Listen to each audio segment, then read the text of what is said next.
Welcome back to the Joyride podcast for another mini episode. I'm so excited for this episode because I have two main topics that I want to talk about, and I really feel like they go hand in hand. So the first topic that I wanted to share on was why your manifestations aren't manifesting.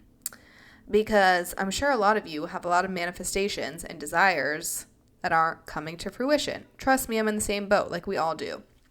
And then earlier this morning, I was thinking, let's talk about the topic of being envious and being jealous of what someone else has. And honestly, having these feelings of envy and jealousy and she doesn't deserve that and the whole thing kind of goes hand in hand with what you're manifesting and what you're desiring. So let's break down each one. The manifestation, the goals, the dreams, the desires. So I love doing personal development work because honestly, I feel like I'm constantly floored and I'm constantly just in this state of, oh my God, that was so good. How did I not know this before? I just love the idea of learning more about how all of these things work because it just opens up your mind to the magic of the universe. Honestly, that's the only way that I can put it. And I read something lately that said, if what you're desiring and what you're imagining are not on the same playing field, then it's never going to happen. Those weren't the exact words, but that was how I kind of took it in. And of course, I've known this, but it's one of those things when you hear someone else say it or you read it, you're just holy fuck. That really, really landed. And how many times do we deeply, deeply desire something? Oh my God, I want to make more money. Oh my gosh, I'm so ready for the partner of my dreams. Oh my God, I want to move, blah, blah, blah. But the whole time, maybe we start off imagining that thing, but then we get so caught up in it's not happening. And then we start to revert back to all of the things and all of the reasons why it's not happening. And then that's what we start imagining. So honestly, I feel like that's the reason why our manifestations aren't happening.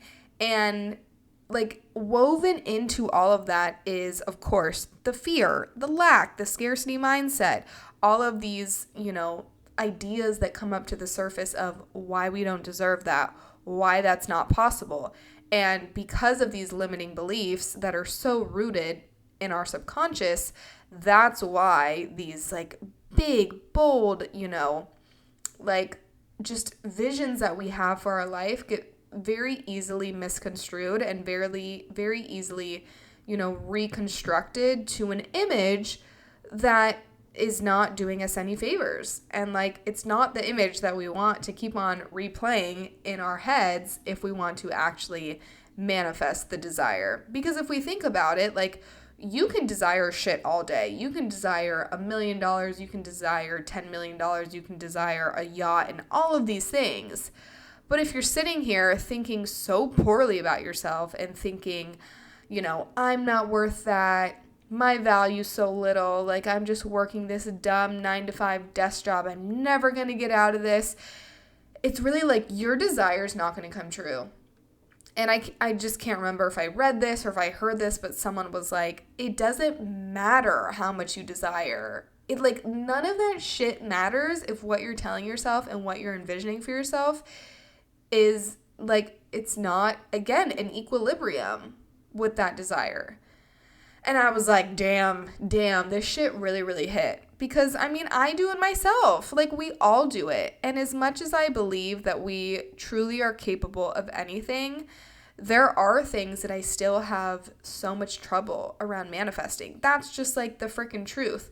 But one, I have to go back to, okay, do I actually deeply, deeply desire this? Is this actually a desire of mine?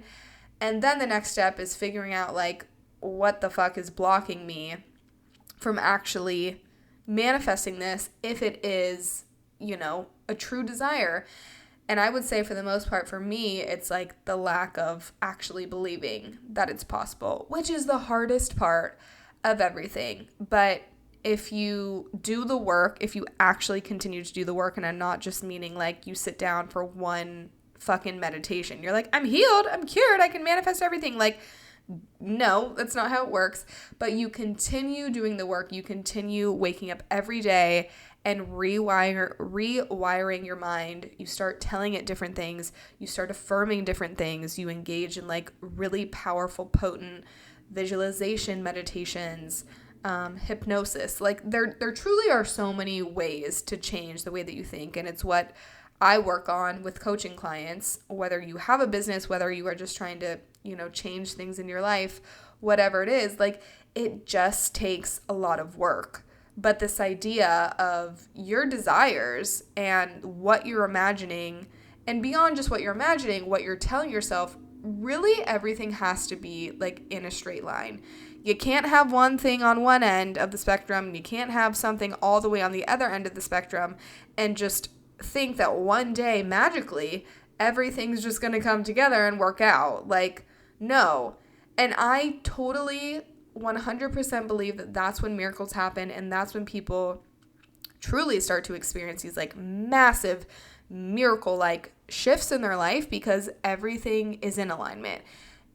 And honestly, guys, that's the hardest fucking part of all of this, of everything, right? It's like getting everything in alignment. But I promise that it's possible. And I promise that, like, listen, people are doing it every day. Like, we experience miracles every day, truly. So if it's possible for them, it's possible for you. But within, this message of having your dreams and your desires and those visualizations and what you're telling yourself all being in the same, I don't even know what you would call it, but I'm getting this image of like a seesaw, right? Like everything, like we have to have a really good balance.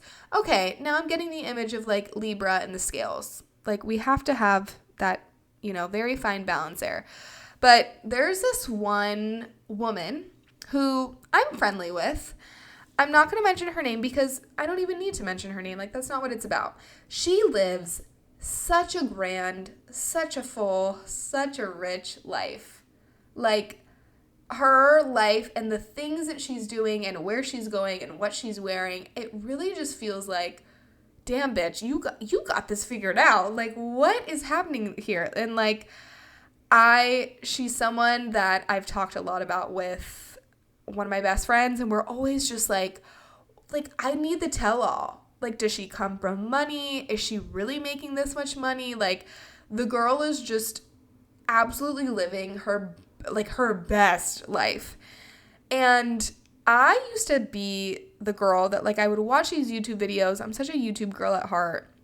I would watch these YouTubers, and I would see the bags that they're buying, and I would see the trips that they're going on. And literally, this is just, it's so nasty to even think about, but my resting state was like, they can do this because they can afford it, and I can't.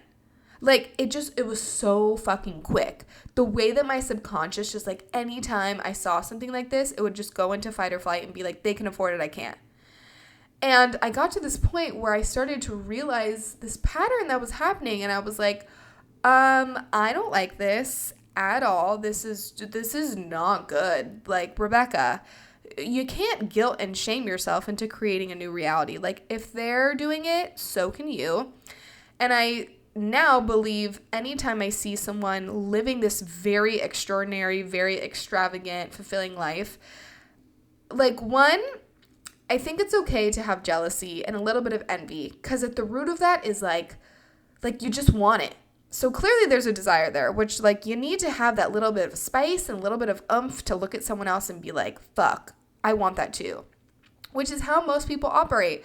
Like, we don't even really know truly that we want something until we see someone else do it, or until we see that it's possible, and then we're like, oh shit, I want that. So I think it's good that we have that, but it's not good if you are telling yourself the things that I was telling myself, where you look at a photo of someone who's living out their dreams, living out their passions. Maybe they finally got the courage to start their business, or they're making a fuck ton of money in their job, or it looks like, oh my God, this girl never has a bad day. She's just like traveling the world and doing whatever case it may be. Listen, social media only paints one side of the story. That's for damn sure. But then also at the same time, it's like, how do we actually use this as inspiration? And it really is hard to do. I've always thought it's so much easier to be negative, you guys. Like, it is. It's so much easier to put yourself in this victim mindset of, like, it's never gonna happen for me. Like, woe is me. It makes me laugh because it's, like, funny to me now how easily people are just consumed with the bad juju and the bad negative energy. And when you hear some people talk, they're like, oh, I can't afford it. Like, I'm like, bro, cut this shit out. Like, come on.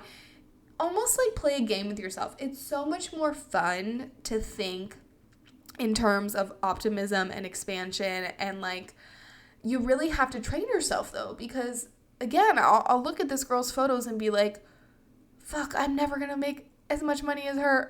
like, what the hell? Like, truly, what the heck is going on?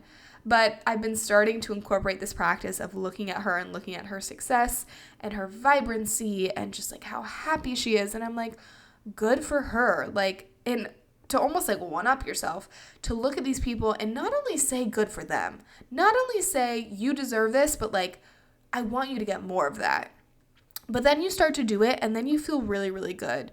Like, it truly feels so good when you can look at your friends, when you can look at people that you admire, that you, like, aspire to be like, when you can look at them and say, like, good for you, you deserve this, and, like, I want you to have even more joy and money and love and expansiveness. Because at the root of it, like, again, I believe that being a good person, being a kind person, having just really great energy gets you so much further than just, like, working your fucking ass off. And that's actually been another thing that I've been, like, coming home to a lot recently because Jenna Zoe is always talking about it. Like, how can you just be the best possible person? And I've challenged myself so much, I want to say, within the past 6 months to really, really, really, really, really be conscious of the energy that I'm putting out there. I am constantly telling people, like, oh my gosh, you just have the best energy, complimenting people. Like, I really make a conscious effort anywhere I go. And sometimes I have my hermit moments where I'm just like, I don't have the energy, I don't want to do this, but I almost have to, like, come on, like, your higher self, you know that you're going to feel so good. And not that I'm sitting there at the end of the day taking an audit of, like, how many strangers did you compliment today? What did you do? It's not like that, but I just know in the moment, like, when I see someone who has such great energy and they're so bubbly and smiley and the whole thing, I'm like, I should really tell them, like, how I'm feeling and how I feel like they have really great energy because, again, it will all come full circle, and that will just help contribute to the way that I think about myself. It'll contribute to the way that I talk to myself. It will contribute to, you know, how I visualize my life. Like, if you can be a kind-hearted person who gives off really good energy, like, that is going to play such a huge part in every other aspect of your life with, you know, truly going from the state of manifesting things to manifested and, you know, really aligning your desires with what you're visualizing for yourself. Like, at your core, if you can just radiate really, really good energy, that's the key. Like, I just want to be that person that people are in my energy and in my presence and then they leave it and they're like, oh, I want it back. Like, to me, that's the ultimate fucking goal. And I think that that's the way to manifest everything, because if you can control your energy, everything is energy. And sometimes my head can't even, like, really wrap around, like, this desk is energy, this microphone is energy. Like, sometimes it's a little too, like, whoa, like, I just want to think that this is just a physical thing that I can touch, but it is, like, truly everything is energy. Every object, just everything in life, every connection, every relationship, everything that happens, it's all energy. So if we can control the energy that we are putting out every single day, how can that not contribute to us manifesting our desires and to thinking bigger and to thinking better and to visualizing bigger and better? Like, to me, I'm just like, there's no way that it can't. So if I can control one thing in my day, it's let's just have good energy. And yes, we have days where we feel like shit and we feel ugly and we feel gross and we feel like nothing's going to work out, blah, blah, blah. Like, Yes, we all have those days, but for the most part, if we can really be consciously aware of the energy that we are putting out into the world, I promise, because I've seen it happen to myself time and time again with things that I'm being offered or new opportunities or just like money coming in or a new person coming into my life, it all rests on my energy. And I just think that that's the ultimate key and the ultimate flex to, again, making those like deep, deep desires manifest and to going from a state of feeling envious and feeling jealous, like switching that to a state of like true just appreciation and gratitude for, of course, the things that you have, but also like gratitude for the other person. Again, like they deserve that. Like if I deserve good things, then they deserve good things. You know what I'm saying? So that's all that I have for you in this mini episode today. Thank you for listening to the Joyride podcast. I love you so much, and I will see you in the next one. Bye.